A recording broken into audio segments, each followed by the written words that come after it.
Join us today as we talk a little bit about horror movies, and Levi's going to throw us a question here, and we're going to try to answer.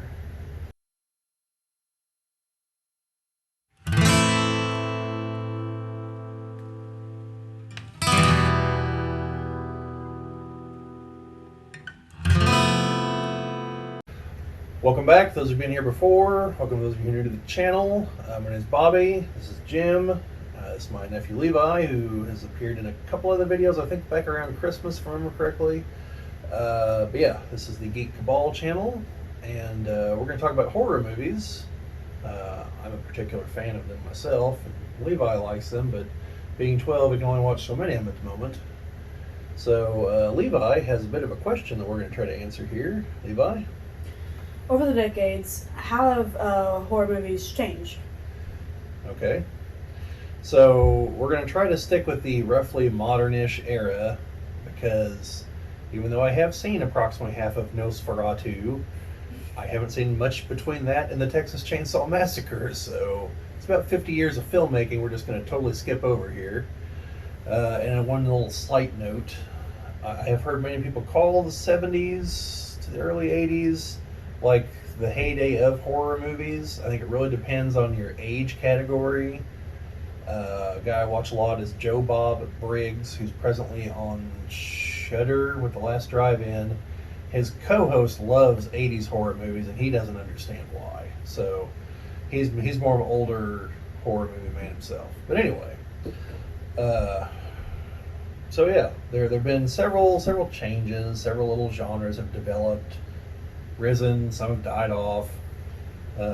The big one from the late 70s in through the 80s that's still around now, but kind of ebbs and flows, is the slasher genre. Now a lot of people think it derives from Halloween, Michael Myers. It does not. Comes from a much older movie. I believe it's The Town That Dreaded Sundown, but I could be wrong on that. But I mean, like Texas Chainsaw Massacre is a slasher movie, and it's from 1974, if I remember correctly, whereas Halloween's 79. But the 80s definitely saw a huge explosion of slasher movies with Friday the 13th, Nightmare on Elm Street. Eventually, the Leprechaun movies are somewhat in that genre, also in the genre known as way too many sequels. But yeah, so that was like the big thing throughout the 80s. And Jim, you want to talk a little bit about some of the differences there for how they were done in the 80s versus later? Well, I mean, obviously the biggest was practical effects. The one I always like to go back to is John Carpenter's The Thing. The effects in that movie, I don't know if I can even to this day watch that without being just completely creeped out and you just can't get that kind of, visceral with CGI and stuff like that. I mean, you can get stuff that looks creepy, you can get stuff that looks scary, you can do weird things, but you just don't quite get that. Now, I think with that being a limitation, because they obviously are not going to throw that kind of a budget into like Stan Winston type effects or anything like that, so they have to go with the CGI. And I think what they've done more recently is they've gone with the more of the psychological horror stuff, like we were talking about the Grudge, The Ring, Yeah. stuff like that, where it doesn't have to be whatever, but you can actually use special effects to a better advantage. Speeding things up so things crawl across the floor faster. Right. Yeah, you can't really. Some of the shots, like in The Grudge and The Ring, you can't really accomplish easily with practical effects. You'd have to take like a specially wired camera and a lot of shoots and then splicing all the film together to make it work. And it's probably just much easier with CGI. But yeah, The Thing is actually an interesting case study here because there's also the sequel, which is really a prequel once you watch it, that was released 10 to 15 years ago from when we're recording this. And it's CGI instead of practical effects. And there's literally some of the same creatures, again, because it's a prequel, so you can see the difference. You can do side-by-side comparisons. Now, I think the CGI is actually good in that movie, but even good CGI is still not as good as practical. Yeah, there's always that telltale that there is something off, that it's not something there, something in that. Yeah. Yeah, I think one prime example is where you look at Jurassic Park from '93, where they had that blend of practical and special effect, the CGI, and the T-Rex scene where it's flipping the Jeep or the Explorer over. That's all practical. That's a actual animatronic, Yeah. and to this day they'll still hold up as some of the best special effects, and they're 30 years old now, and Yeah. but then some of the CGI scenes, well, good. I mean, I think like the Brachiosaurus scene in that movie is good. It's just you can tell it's not there. Yeah. To go out of the horror realm, I actually kind of noticed that watching Terminator 2 again recently. Like the scene at the end where the T-1000 is frozen and shattered. Well, that's a practical effect. Like that looks like a solid object is shattered onto the floor, and then the bits start melting and re-solidifying. Whereas, like whenever he walks through the jail cell, it's got to be CGI. So, uh, although that movie does have the infamous one scene where they were just like, "Oh, screw it, we don't have time to do a steer jerker scene." But speaking of James Cameron, and this ties into the horror thing, he actually got his start in horror movies with, I believe, it was Piranha 2: The Spawning, back whenever he worked for. Oh, his name's gonna come to me here in a minute, so I'm just gonna keep going. Uh, yeah, he worked for Roger Corman. That's who it is. Roger Corman has produced all kinds of horror movies, but also action movies. The original Death Race movie, not the one most people have seen that's in the prison, but the one that's the cross-country race where you get points for running people over, with David Carradine, a very young Sylvester Stallone, and I think the bad guy from the Karate Kid movies is in it too. But anyway, Roger Corman's made all kinds of movies. The guy's in his 90s right now and has 3 film projects going on. And despite being super low budget, he's actually highly respected in Hollywood. Like whenever people say they worked for him, the studios call him and ask him. Like they trust his opinion on things. James Cameron's not anywhere near the only person that got to start with him, but he developed a lot of the stuff he was doing on Aliens, like the animatronic stuff. He developed it while he was working for Roger Corman. So that's just one, horror guy got to start in horror and moved up. Jamie Lee Curtis, famously from Halloween. Who is it that's in Leprechaun? Jennifer Aniston. Jennifer Aniston. One of Johnny Depp's earliest movies is Nightmare on Elm Street. I believe it's the first one, but it could be the second one. Yeah, you get a lot of starts in horror because they're cheap movies, so they're not going to hire a talent if they don't have to. And part of the idea is, well, it's ultra cheap, so it doesn't have to do a whole lot to succeed. And if it actually takes off, it's a huge success. Like, I think the first Friday the 13th made enough money to pay for, like, the next 6. Like, it's pretty impressive. But you don't see as much of that with modern horror movies. That's more like a late 70s into the 80s phenomenon. Now they're more productions, like The Haunting, like Liam Neeson and several other people were in that one. Yep. And they're all name stars. And that one just goes to show why CGI, just completely relying on almost all CGI, is a bad idea, because the ghosts look just awful in that. Yeah, I've only actually watched that once. So. Yeah. It is one of the worst. I mean, it's fun to watch because it's cheesy.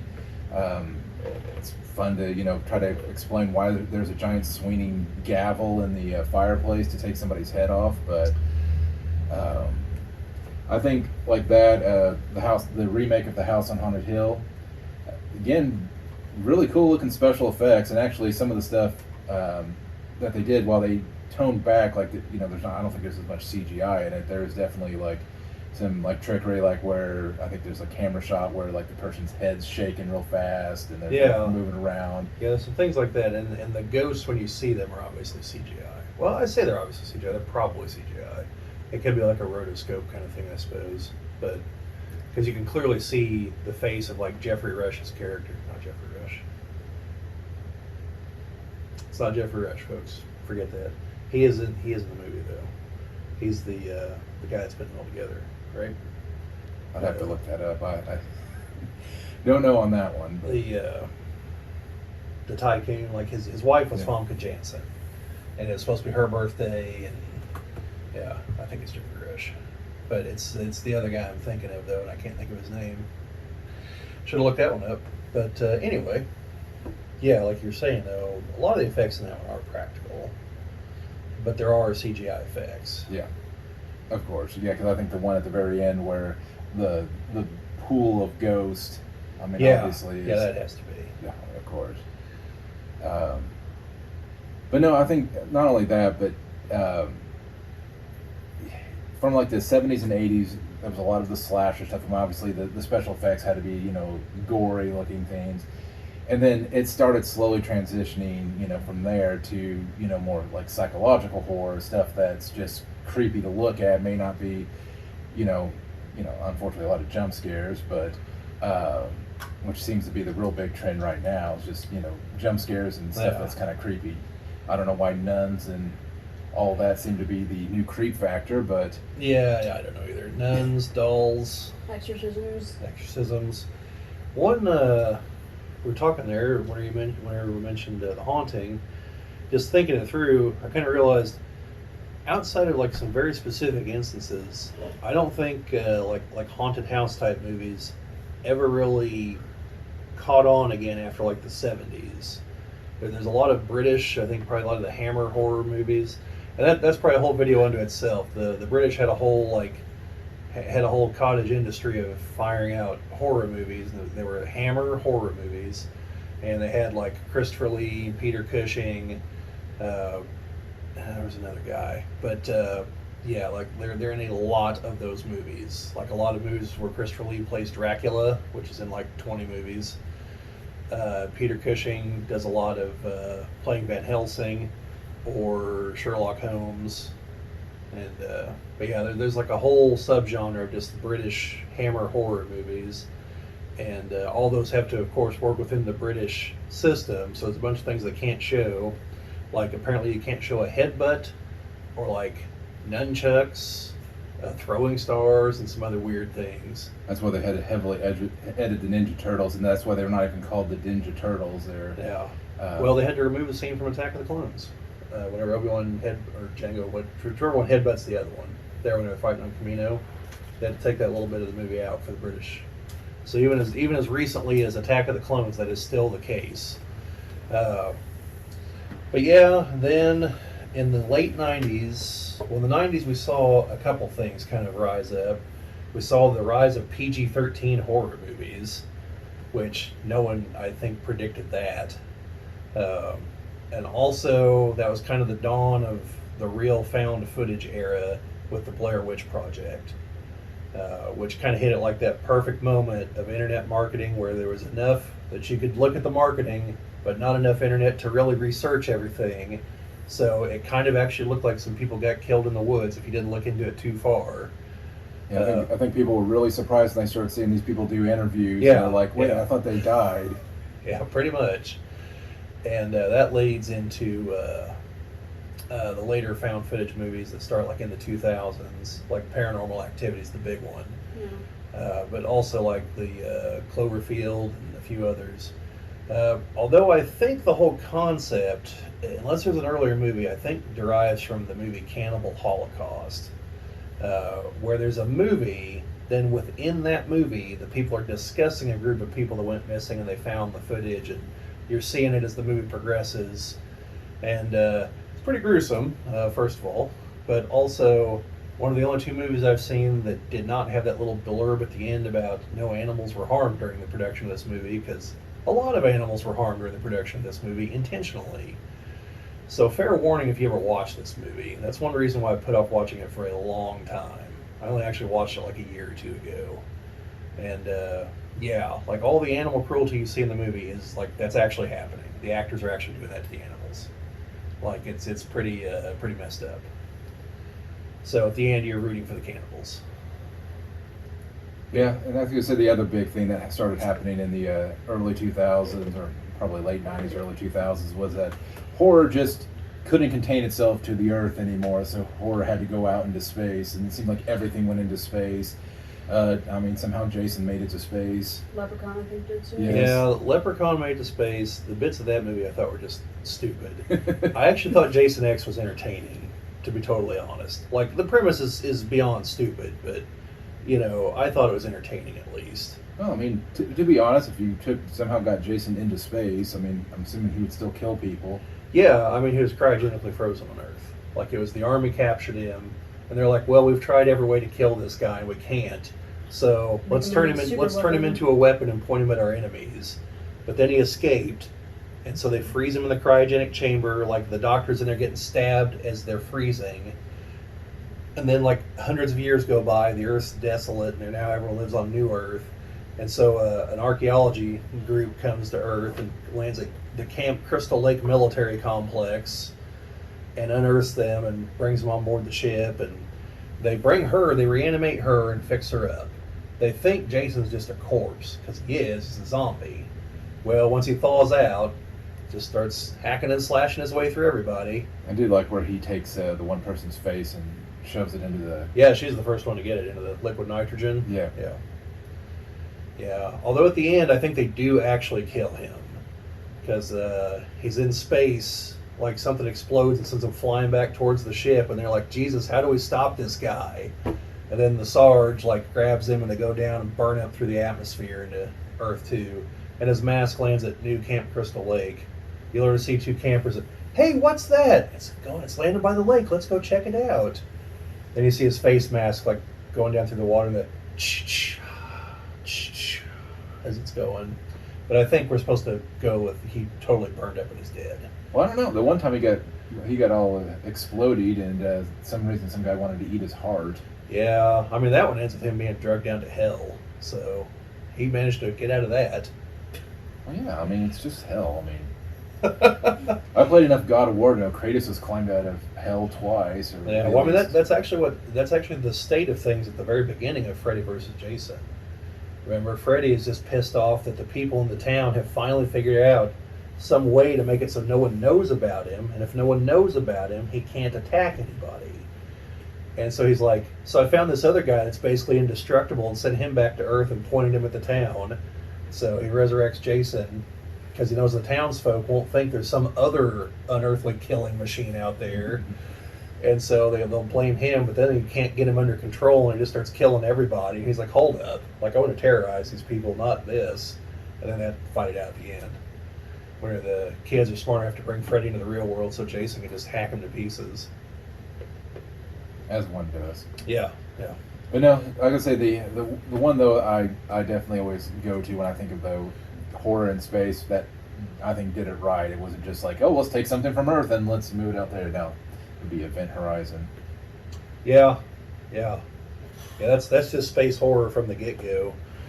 And the fact that they actually had to remove a ton of scenes from it because people said it was too gory. I could believe that. And I'm like, if what they have before was too gory, I couldn't even imagine what that was. Because I think, like, even now, it's like the whole scene when they finally unscramble the footage and it's just people tearing each other apart. Yeah, I mean, it's a gory movie as is, so it does make one wonder. Yeah, I mean, there's a scene definitely of a guy tearing someone's tongue out. Not just their tongue, but like the entire... Yeah. It's always fun. Yeah, it's always fun, yes. I spend all weekends. Sam Neill walking around and having his eyes torn out. And then coming back from that, eyes back intact, but now like scarred all over and basically like, all right, we're going to hell. The ship's leaving. Yeah, so the moral of that story is don't attempt to fold space-time because you don't know. You might not like what you're going to cut through. Yep. But yeah, that's definitely a good cosmic horror movie. Not a lot of those. That whole just like, there's stuff out there you're never going to understand, and it's probably going to kill you or drive you crazy or both. Yeah, you get things like, well, another one that I had watched recently, again, was that Pandorum. Yeah. Definitely one you need to put on your list to watch. Yeah, you've told me it's good. And it's nice about that one is that also subverts your expectations because you're thinking, oh, the ship's gotten invaded by monsters and all this stuff, and then when you really find out the truth and that all of that, it's definitely one that I don't know if I ever caught all of the things up front of exactly what was pointing to that, but I bet there probably was. A lot of those people like to sneak in the answer in the beginning of the movie, and then Yeah, well, that's like not to give away things from the Scream movies if you folks haven't seen them, but there are things earlier in the movie that will point you in the right direction if you know which characters to listen to. And also, if you've not seen them, I highly recommend watching them, and then watching them again once you know who the killer or killers are, and just paying attention to their behavior throughout the movie, and you'll be like, "Wow, how did I not piece this together?" You know, because they all behave in certain ways that all make perfect sense once you know that they're the killers. Which that's also one movie that kind of highlights one of the things about modern horror movies is that they have to contend with the fact cell phones are a thing. Because like it's a horror movie before like, well, even in the first Scream, they ask one of the kids, "What's a kid like you doing with a cellular telephone?" And it's way before everyone has them, so you know he had to actually have a real reason to have one, not just I've got this. Like, you know, this is way before "Can you hear me now?" And yeah, so he had to deal with that. And the Scream movies in particular, I like the fact that each successive movie, they're like, "Oh, well, what if we had this as a result of the first movie?" Then the second movie has to find some way around that, and the third, and so on and so on. In fact, the first movie is largely responsible for a hell of a lot of people getting caller ID. Like that's real. That's a real thing. And then in the sequel, they have caller ID, so they've got to work around that. But yeah, just one of those random little factoids there. Speaking of, there's another one. This relates to like current horror movies. Apparently, you can judge the economy based on whether vampire movies or zombie movies are popular. When the economy is good, vampire movies are popular. They think because people want the good times to last forever and they're okay if they crush the little people to do it. Zombies is whenever the times are bad because you're just ready to end it all and watch the world burn and take everyone down with you. So zombies have been popular for like the last 20 years. So make of that what you will. Yeah. So that's probably why Blade was popular in the late 90s because things were going well. that Underworld. Yeah. You still had a couple of. Well, you've had outliers since then, but zombies have definitely been the more dominant of the two for the last, like I said, like 15, 20 years.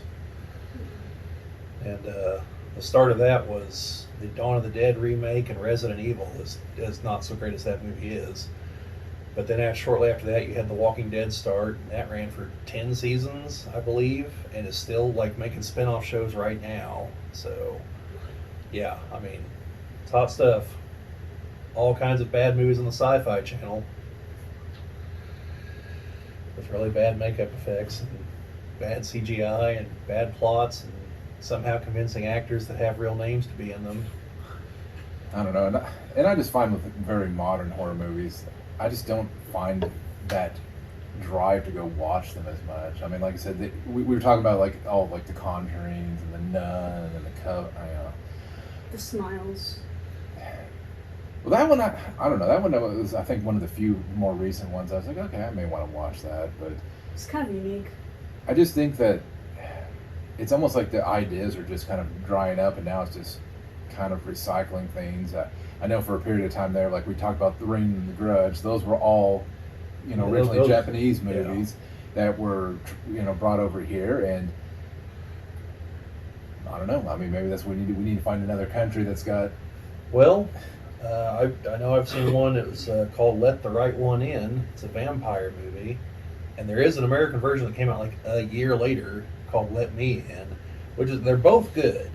But you can definitely tell, like, the one that the foreign one is set in one of the Scandinavian countries, and I don't remember which, because there's all kinds of talk of, like, the commies invading. So obviously they're very near Russia. Whereas the other one takes place in the U.S. I want to say it's New Mexico, and it was very snowy for New Mexico, but I guess that's possible up in the mountains. But yeah, so both of them same concept. It's a boy, and his girl moves in next to him, and well, she's been 12 for a very long time. Let's put it that way. And like very, very graphically violent vampire movie. You're like, oh, it's two kids, and oh, we just tore some dude's head off. Like it's very violent once it gets going. But and there's definitely some really questionable implications for some things because she's got a daytime guardian, and well, what kind of a person would be totally cool hanging out with a kid all the time? That's not their kid. Yeah, yeah, No. you figured it out. No. Yeah, I'm pretty sure that's the implication they were going for, No. and she doesn't care because obviously if the guy goes too far, you can tear him to pieces. You know. Speaking of tearing into pieces, I wonder if, just to satisfy the male audience, if that's why they put that in the Twilight movie, where when they've had the big fight at the end of the movie. Yeah, the finale. Which doesn't even happen anywhere. Yeah, that's the last Twilight movie was the only one I went to go see, and that was great. Hearing the people that doesn't happen in the book. What's happening? And it's like, yes. Now you know what it's like watching a Marvel movie and actually reading the comics. Yes. And I was like, I figured out this is a dream sequence the moment it started because that's what her powers are. Like, I was paying attention, and I've only seen one of these stupid movies. You know, what was really great, though, is every time Jacob would take his shirt off, like, the crowd was actually laughing at that. And I figured they'd be like, woo! You know, who the crowd was, but they're just laughing, like, come on, get on with the movie. So, yeah, apparently even the teenage girls had had enough of that at that point. But, yeah, that was a hell of a thing at the end of that movie. But, yeah, and then, like I said, we had the PG-13 horror movies through the 90s. But then I don't know if it's like in a reaction to them. We got movies like Final Destination that are like PG-13. I don't think so. Well, I mean, that's why to this day most people won't drive behind a log truck. Yeah, Final Destination 2. Yeah, and Final Destination 2 is an example of something that definitely happens throughout some horror movies where there's definitely an escalation of violence and gore. And yeah, I distinctly remember that opening sequence of Final Destination 2. I was like, holy shit, like we've just turned the dial to 11 here, I guess. But you see that with the Halloween movies. The original Halloween 2 is quite a bit worse than the first one in terms of gore. And there's some reasons for it. It has to do with John Carpenter and wanting to like end the franchise because the first one was supposed to be the only one. But even the newer Halloween movies, the Halloween Kills and Halloween Ends, like they escalate all through those too. And yeah, well, the Scream movies finally, I say finally, the first 5 were just fine on roughly the same gore levels, but then 6 was just like, let's turn that dial to 11 and go for it. Because like they've just never been really about gore, but the 6th one definitely escalated things. And that was kind of odd. But you see that in other genres too. You know, you got to fight the bigger bad guy, the bigger stakes. In fact, I think Empire Strikes Back is one of the only ones that goes the other direction in terms of just overall movies, because it goes from planet destroying to like, this is a very personal situation between Luke and Vader, and then back to planet destroying. Yeah. But yeah, so that, I mean, it happens in horror movies, and it's usually on the violence and front because there's not a whole lot more you can do with the plot other than we got to go to space, or it's got to be like some world-ending catastrophe. Well, then you know. I think you nailed it. Now it's like it's shock factor sometimes for just shock factor, not for storytelling, not for any of that.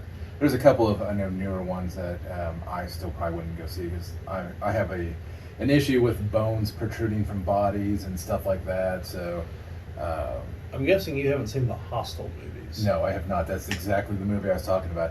I almost passed out when I saw Dante's Peak from what Pierce Brosnan. Because that's the volcano one, right? Yeah, that's the volcano with Linda Hamilton, Pierce Brosnan. Yeah, because he breaks his arm and like the bone, or his arm and leg, one of the two. But he breaks a bone and the bone protrudes out through the skin. Huh. That's what I've also seen that. And yeah, you definitely don't want to watch Hostel. Yeah, it was. I don't know what it is, but everybody has that one thing. They're just like, I can't stand to look at that. That's mine. Bones are supposed to be in your body, not.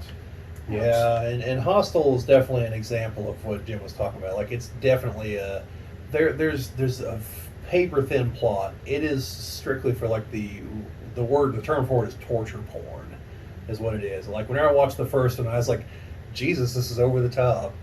And my cousin was with me, and well, I probably shouldn't have brought him. Like in hindsight, afterwards, Like as we're leaving the theater, like he looked like he'd actually just watched a snuff film. And I was like, "So you want to talk about it?" He's like, "No, no, I don't. We shouldn't be here. What did you just watch?" I was like, "It's all right. It's just a movie." He's like, "No." Look, and this was after the Paranormal Activity episode. God, my poor cousin. I think I did it wrong, but the first Paranormal Activity, we went to go watch that. And just a quick note: if you folks have not ever seen found footage movies, you have to on some level convince yourself that what you're watching is real. Otherwise, it doesn't work at all. Like if you can't do that, don't even bother. They're going to be terrible. But we went to go watch the first one, and as the movie's progressing, you could tell that the audio was very important. Like it built up like sounds that you was associated with certain things happening, and so then just the sound would start up, and you would start dreading what was going to happen because you at that point you knew. And like about halfway through the movie, he wanted to leave, and I was like, "Nope, we bought the ticket. We're taking the ride." That's what I actually told him during the theater. He's like, "I don't want. I just want to go." But we stuck around. He laughed through the second one. Oh, the second one was good. Yeah, well, I mean, oddly enough, though, all the paranormal. The only thing I had an issue with the paranormal is after a while with Paranormal Activity is how often are people just gonna be walking around with cameras all the time? Because like some of them were like really dependent upon somebody having a camera on. Yeah, like the first two. It's the first one is the weird shit's happening, so the guy goes and buys a camera to start tracking it. And then later on, a guy tells him, like, "No, don't do that at all. Like, get rid of the camera." He's like, "I'm keeping the camera." And he's like, "Don't do this." "I'm doing that." Like, the guy well deserved his fate at the end of that movie. In the second one, they're house security cameras. In the third one, I don't remember why they had the cameras. Because like for the Blair Witch made sense because they were doing a documentary. Right. Yeah, they were traveling through the woods and they were documenting their journey, so it made sense.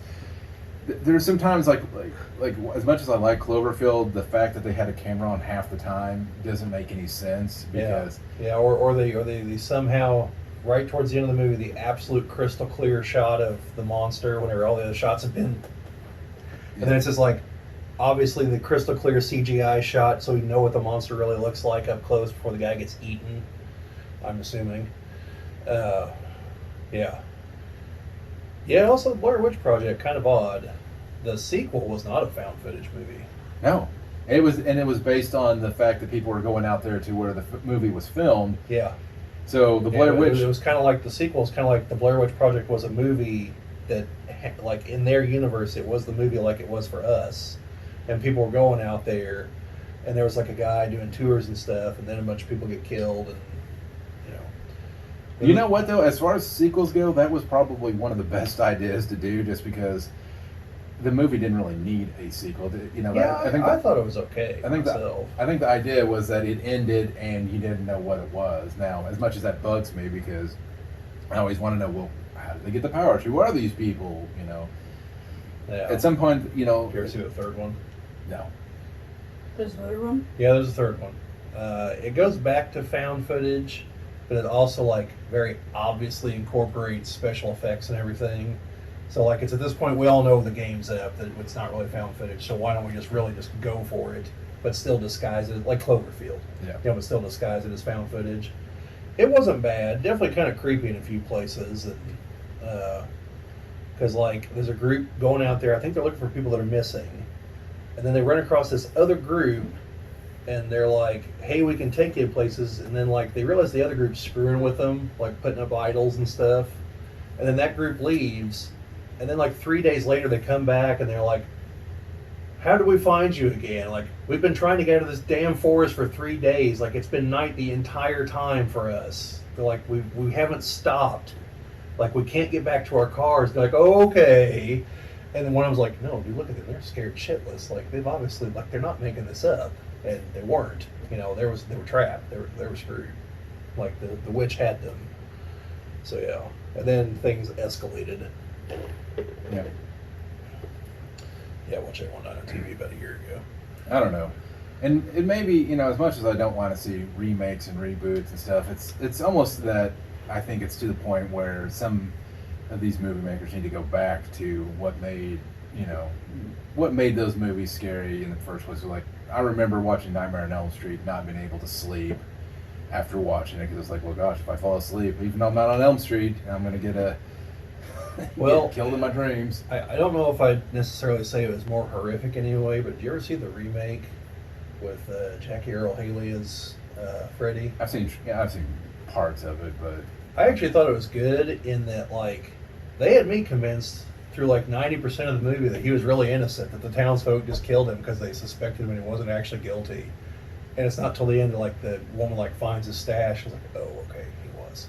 But, like, they had me going for a while. I was like, well, that'd be a hell of a curveball in this version if he was innocent. And this is about revenge. But, I mean, it's still about revenge, but you know what I mean? yeah. No. I thought that was decent.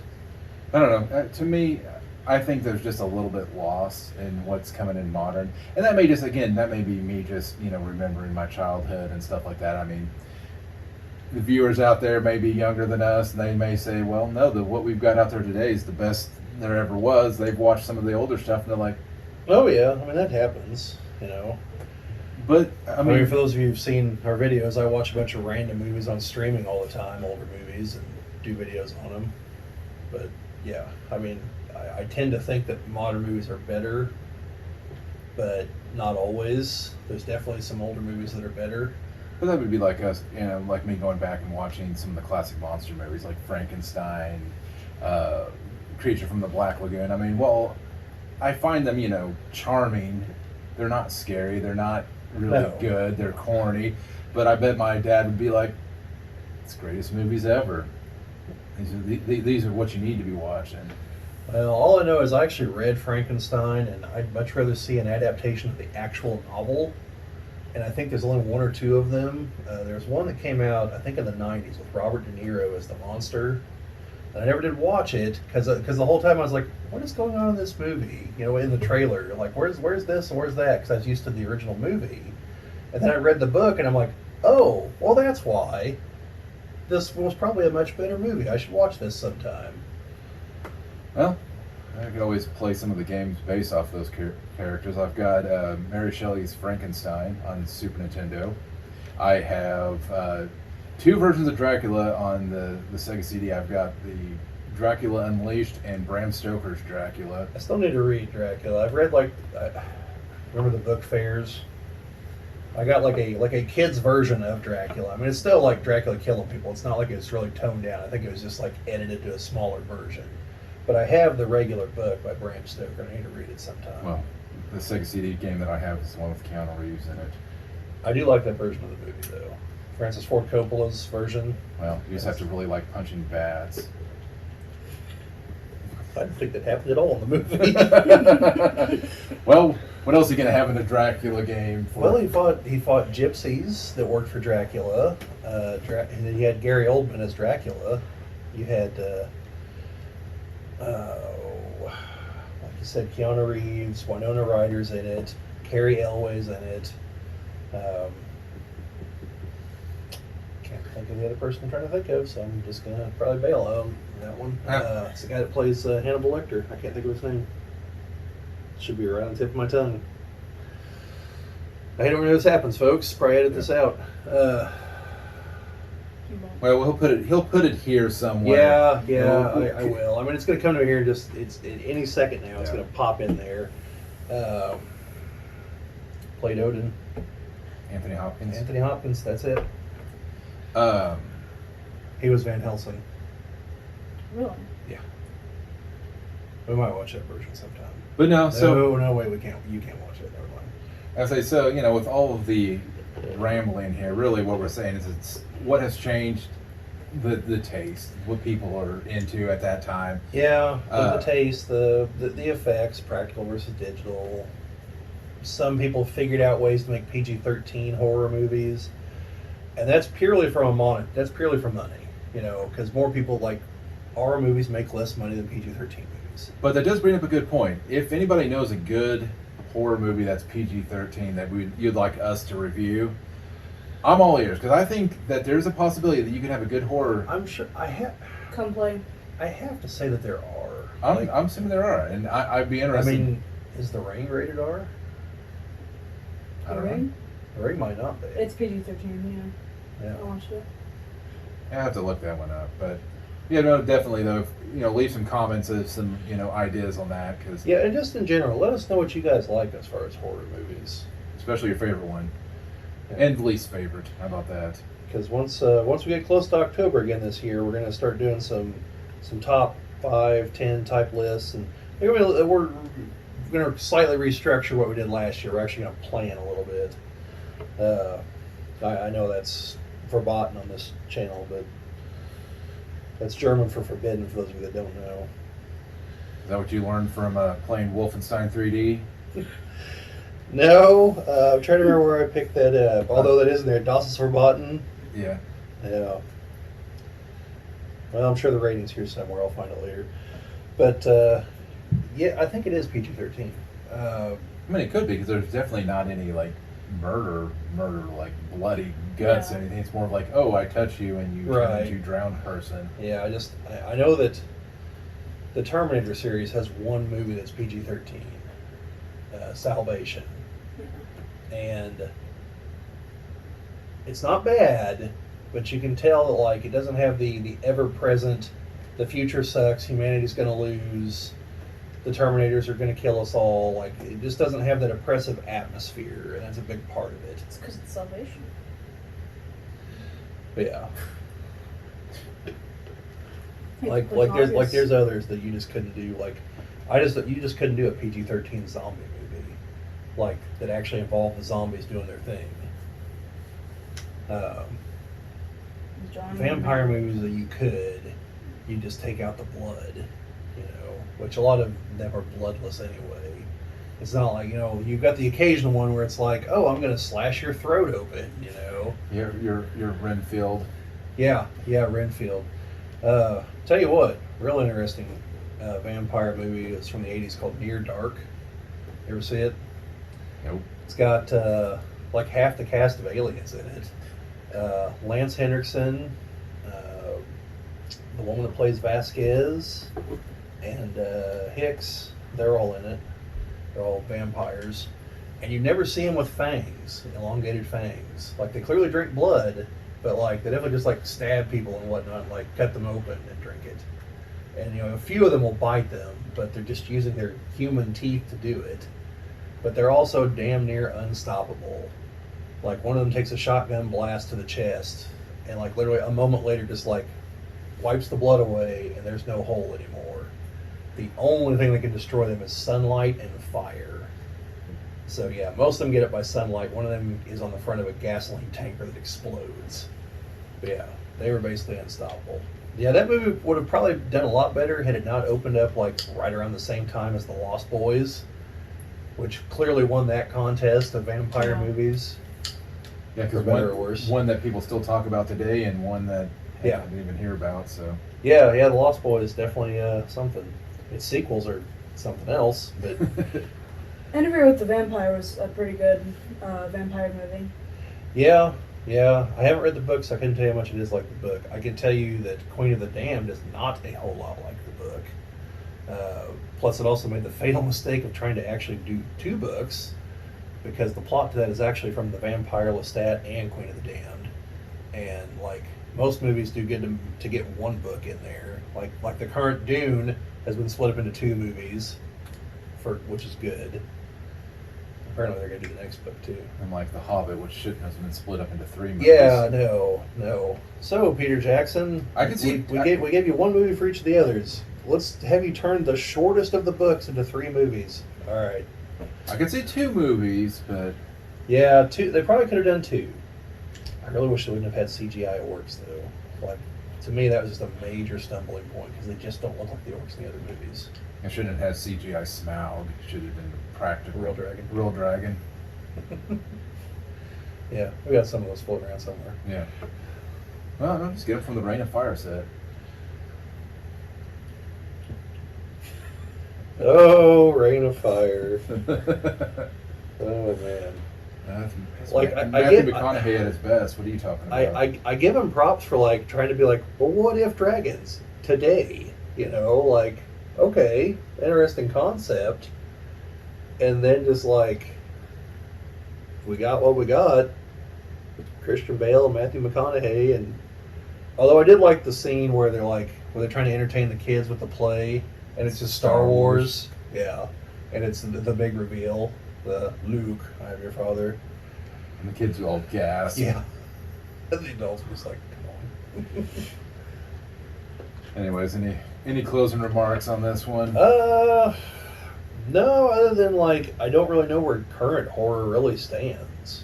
Nuns. Like the nuns you keep mentioning. And dolls. Insidious, the dolls.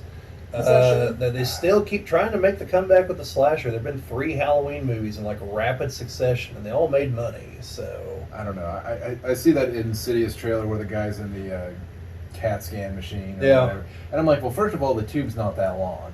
no, And I mean, I could imagine you could have someone peeking into the tube, but it's just like you see that and you go, I know what's going to happen. I know there's Yeah. going to be someone coming crawling through there. yeah. I only watched the first Insidious movie. I thought it was okay, but I never just felt like, oh, I should watch all the others. You know, it's just like, yeah, maybe. But and I haven't watched any of the nuns or dolls or. What about Chucky? Well, yeah, there was Chucky, but even back then, I thought Chucky was stupid. The whole time I was like, it's a doll. Like, just kick him into the fireplace. Like, It's not that hard. you know, like I get it that he's like tiny and might like slice your Achilles tendon, but then you know you like fall on him Well, or grab him. He can't run that fast. His legs are this long. unless somehow he had like a proportional strength of the man he was, Man, I then don't think he did. Like, I mean, the only saving grace is that Brad Dourif is his voice and is just like nonstop sarcasm and evil. yes, but small things can be scary too, like critters. Now, Critters is another story. Critters is death spheres from space. They're nothing but hair, teeth, and spiny and quills that incapacitate you so they can use said teeth. Like, Critters is fine. Critters is the one I don't count as going back to space, or going to space because it's back to space for them. Third Critters movie has a very young Leonardo DiCaprio, for those of you who are curious. That might actually be his first movie. But, yeah, Critters. And so it's on the funny side, though, as I recall. Especially the second one where they make the giant ball Yeah, and they literally just roll over one guy. There's nothing but a skeleton on the other side. Like, there's not enough of them biting him that could have possibly actually done that. And plus, they would have to be biting each other to hold on. 'Cause Yeah. they don't really have much limbs, but Yeah. But, yeah, there's 4 of the... There's a 5th one. They made a new one recently. But, yeah, or like the Phantasm series. That's one where you can see him go from what has to be practical to CGI in the 5th one. what about the Puppet Master? I only watched the first 3 and then like the prequel that's in like Nazi Germany. Where like Toulon was a good guy in the prequel, but he's the bad guy in the others. And I was like, what the hell happened between these movies? What is going on? Come on, Full Moon Entertainment. Like, don't leave me hanging here. There's something we could do a video on sometime. What? Full Moon Entertainment. Because they also made, I believe they're the ones that made Robot Jocks. And I know they made that one where they're like on a space station and they have like gladiatorial fights and they can like increase and decrease people's strength because there's aliens to make the match even. I'm pretty sure the guy that played Gul Dukat's in that. Just a random thing. I'll have to look at it, but I'm pretty sure he is. Well, he was a very similar looking alien. He was like fixing the fights. But yeah, no, Full Moon Entertainment, they had like DVD type special features on VHS tapes before everybody else. They had like the making of the movies were after the movies. They'd have the previews for the next 5 entries in the series because they were already filming them in like Hungary or something. They're the ones that made the Subspecies movies, the vampire movies. I definitely should do it because I watched all those recently, and there's a 5th one now that just came out. I need to do a video on those once I watch the 5th one because those are interesting to say the least. But yeah, you know, just basically lots of violence, lots of TNA, and you know. Well, that's what horror movies are missing nowadays. I think that's how they used to get people in the seats. Yeah, well, it's like my dad came in there I think I was watching Return of the Living Dead, and it's right at the moment where one of the characters feels compelled to just get up on a tombstone and strip off all her clothes, and like for no apparent reason. And As one does. Dad comes in. He's like, "Why do all these movies you watch have all this nudity?" And I was like, "Dad, you come in like the one moment where it could all go wrong. Like, trust me, I'm watching this for the zombies, believe it or not, because it is one of my favorite zombie movies." Well, me going to this, me going on the, cemetery. That's like Tuesday for me. Yeah, what was funny was like later on, she's trying to come on to one of the other punk guys that's there, and it's like the guy that you wouldn't expect this from. It's like, put some clothes on, have some respect for the dead. Meanwhile, all the others are like, oh, who cares? It's sitting there, everyone's dead. Who cares? Very shortly, they all cared because they stopped being dead, became undead, and started eating them. But Yeah, Return of the Living Dead, folks. I mentioned it in the zombie top 10. Like, it is quality. Definitely check it out. It's a true story, as the opening will tell you. Over July 4th weekend, 1983, in Louisville, Kentucky. I don't know about the rest of you, but I don't remember them nuking the city, but, apparently that's what happened. So, yeah. Yeah, there's a series that, like, after part one was like, there was definitely some dark humor in it. Part two was almost just a comedy. Then part three was like totally devoid of humor. It was just like a black hole of seriousness. And then 4 and 5 were just like made direct to video trash that had the same actors in different roles in both movies, except for Peter Coyote's character, who is the same guy and got killed 5 minutes into the fifth one. The fifth one involved him using the chemical to make drugs for a rave and turned everyone into zombies. if everyone's zombies, no one can be turned. Yeah, that's why they bombed it at the end. But yeah, that's the definite series that went downhill in a hurry. Yeah, there's a whole story about that. I'll tell you guys that someday in another video. And it involves movie rights and selling them and for Night of the Living Dead and all kinds of things. But yeah, I mean, like I said, my big takeaway is I just don't know where things stand right now, other than nuns and possessions and alternate dimension horror things and like still some zombies, still some slashers, occasional vampire movie. Oh, there's actually one I'm looking forward to. It's about the ship that carries Dracula from Transylvania to England. Like the whole movie's just about that. Where as long as they follow the book, like we know everyone dies, so don't get too attached to anybody. They're making a remake of Interview with the Vampire as well. Well, there's the series on AMC. Are they making a new movie? I remember it was a movie or a series. Yeah. I haven't watched the series. They radically altered a lot of things in it, so. So, Levi, is there anything that you feel that makes you see anything in a new light, or anything that you're looking forward to watch, either new or old? No, not really. I really like the old horror movies and just the whole vibe and feel of everything. It's different from all the CGI and the psychological stuff, which is still good. Don't get me wrong, but He wants to watch Silence of the Lambs, but his mom is pretty sure that he's not old enough yet, and I happen to concur with that opinion. Yes. So I'd watched it recently again, and I have to. and Well, Levi, like 75% of the movie would be perfectly fine. It's just the other 25%, and it all centers around the main villain in the movie, not Hannibal, Buffalo Bill. Like just everything about him, top to bottom. It's just like. There's also the one scene in the jail. Oh yeah, where Hannibal's neighbor had something special to give to Clarice. Yes. Yeah. Oh. Yeah, it was from the heart, or something like that. So yeah, for those of you who've seen the movie, you know. If you don't, go watch it. Unless you're 12 like Levi here. And if you watch it and you're grossed out by it, don't blame me. Just I'm forewarning you ahead. You can blame me. I'll take the heat. Yeah, so I think that kind of covers like a lot of the big changes that we've experienced in horror movies, and a lot of those apply to movies outside of horror movies too, like the overuse of CGI and the escalation of things, the change in dialogue and pacing, and having to account for the fact cell phones are a thing. That came from one of the Final Destination movies. Yeah. Well, and then speaking of cell phones, the pulse. That's the way you can take the cell phone thing Yeah. and make it the the reason why everything's happening. Yeah. I mean, now people are just blaming 5G, but Well, I mean, that's basically what it was. Always like Ghost G. yeah. Watch the movie, you'll understand it. And it's the one with Kristen Bell, right? She was the girl in it. I think it was from like 2006. Yeah. I believe. Don't confuse it with the one from like 1988. That's about evil electricity. I swear to God, that's what the movie's about. And it's all like a guy explains it.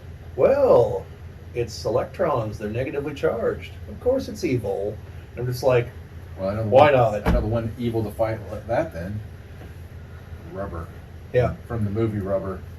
The killer tire. All right. Yeah, All right. but yeah, that's we probably better go ahead and cut it off there. So, just very briefly, folks. First, if you watch this far, thank you for watching, and let us know what you think down in the comments. We have debated on attempting to do like a podcast type setup, which would be something like this. Hopefully weekly if we went to it. Now, the setup of the Who and what we talk about is obviously going to be different. And we would try to do like a lot of other podcasters do, where they film it and then put the clips on YouTube. So let us know what you would think about that. And it would be this was our second attempt at this. The first was like a meandering, what was it, hour and a half long? Yeah. And it would be a lot more like that, where we just kind of go. We'd start with a premise, and then wherever it goes is where it goes. So if you want to see something like that, please let us know down in the comments. If you definitely don't want to see something like that, let us know down in the comments.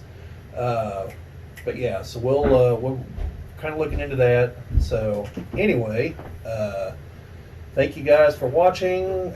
Like, share, subscribe, all that fun stuff, because YouTube. But otherwise, catch you at the movies.